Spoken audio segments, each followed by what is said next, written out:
Hey Bible lovers, I'm Tim Nichols, and I'm here to bring you your Nichols Worth, and today I've got some exciting news for you modern English version folks. As you know, in 2024 they did an update to the modern English version, also known as the MEV, which is a modern update of the King James Version of the Bible using the Textus Receptus as its manuscript base. But it rolled out a little clumsily. There were some typos and there were some different issues that sort of made the translation a little bit clunky, and it never quite took off. The distribution wasn't real clean. There were just a lot of things that went wrong for the MEV, and we thought ultimately it was a dead translation. Well, it is dead no more. The translation team, along with a team of laymen, have come together to rescue this translation and give it the update that it deserves, and it has just been released in the personal size large print. So the first thing I'm really excited about with the MEV is I am getting a rebind done of the MEV personal size large print that I'm excited to get. I'll let you know more about the rebinder and all of that and the leather as I get closer to having that in hand.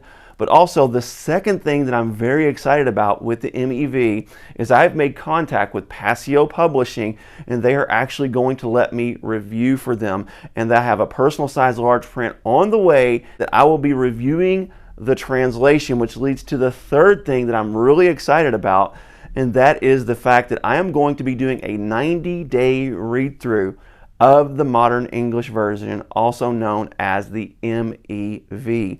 And what I'm going to do is I am going to break that up into 3 videos.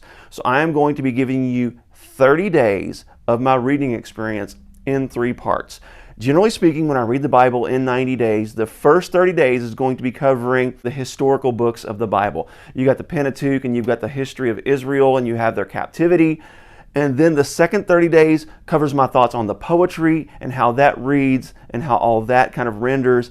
And then the last part of it is moving into the prophetic books and into the New Testament and how I think all that reads out. I am really excited to do my 90-day read through. Sometimes I struggle a bit with a 90-day read through, so it may take me a little bit longer. I've only failed at that challenge one time, and that was with the New Jerusalem version. It took me about 110 days, but I'm going to work hard to get that done for you.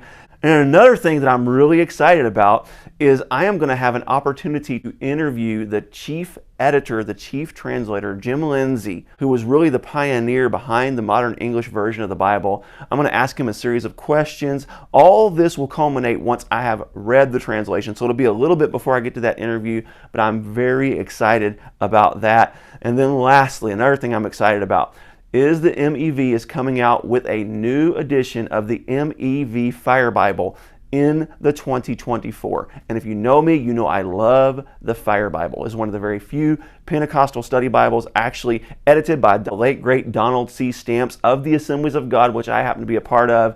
And I have pretty much every edition of the Fire Bible, to include the Full Life Study Bible, the Life and the Spirit Bible, and of course the Fire Bible itself. The title has undergone several different iterations, but I am so excited to see that Bible come back into print in a Textus Receptus based translation, y'all.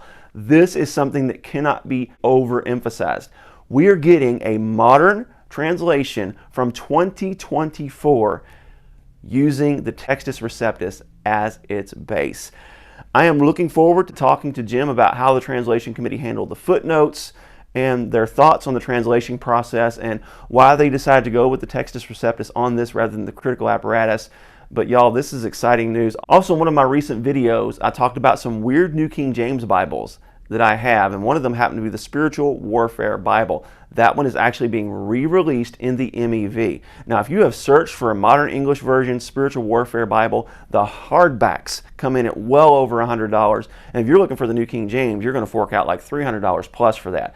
Don't let the scalpers get you on this. Hold off on that and just go ahead and wait for the new MEV to be released in the Spiritual Warfare Bible. I warn you that it is a little bit strange. I'll go ahead and put that video on the end screen so you can check that out. But this is amazing news for those of you that absolutely love the MEV. It is definitely a niche translation, but I believe it's one that if it can get in the right hands and get the right people backing it, that it can be a very useful translation moving forward, because we are in desperate need of a complement to the New King James when it comes to a translation that is modern based on the Textus Receptus. We've got so many translations based on the critical apparatus that are updated and are in modern English. I just feel like we have a glut in that area. So it's nice to have a third option in readable English from the Textus Receptus. Now we have the King James, the New King James, and now the modern English version has been given new life. I'm really fired up about this. I'm really hoping that someone will eventually take on the majority text other than the WEB and the NJV. But in the meantime, let's look forward to this amazing news with the MEV. God bless you. Keep calm. Jesus on. This is your Nicholsworth.